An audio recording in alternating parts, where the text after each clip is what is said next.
Ann Montgomery, Editor-in-Chief of Bioprocess International magazine. I'm here today with Tom Ransohoff, who's Vice President and Principal Consultant at Bioprocess Technology Consultants. Tom, I'd like to begin with your general impressions of the evolution of downstream processing. What changes have you seen in the past 10 years? Well, obviously the industry's matured quite a bit over the last decade, and a couple of changes, I guess, that I've observed. One is a much more heavy reliance on platform processes, particularly for common sets of molecules like monoclonal antibodies. Another trend is increasing use of advanced analytical technologies to guide development of downstream processes. The power and sophistication of the analytical methods we use to characterize impurities these days is far greater than it was 10 years ago. And finally, I think there's an increasing emphasis on developing tools and techniques that allow us to run at a higher throughput, particularly as the bottleneck from increasing productivity in cell culture operations starts to move downstream.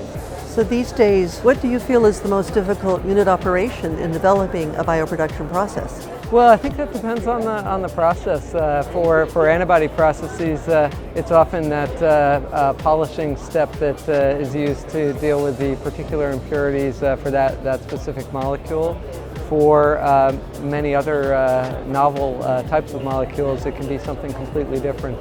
Just chaired a session on downstream process development of completely novel molecules, and there are many challenges that are wide and varied depending on the type of product you're working with. So I think it's hard to pick out any one particular unit operation as the one that challenges us every time. What purification step is typically most difficult to scale up? You know, I think when we look at scale up, the rules of scale up are pretty well established for chromatography, for cross-flow filtration, for a number of the unit operations. So the scale-up challenges tend to be greatest when we're dealing with scale-dependent parameters like mixing or, for example, heat transfer, as in the case of freezing, which none of those processes tend to be very easy to develop scale-down models for.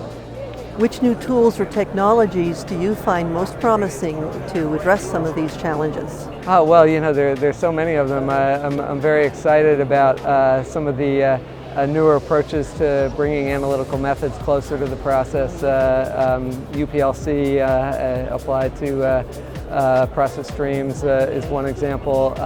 Certainly very interested in evolution of continuous processing and some of the important work that's being done by a number of end users and vendors to look at fully continuous processes, or even just conversion of batch chromatography steps, for example, to continuous processing.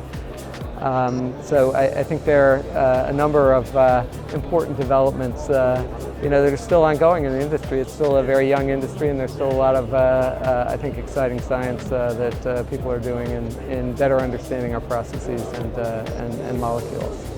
Would you like to offer any final thoughts? It's just a wonderful time to be working in the biopharma field. The industry's growing. A lot of exciting new treatments that everybody's trying to develop, and a lot of good science both on the vendor and end user side. So it's fun to be part of it. Exciting future. Yes.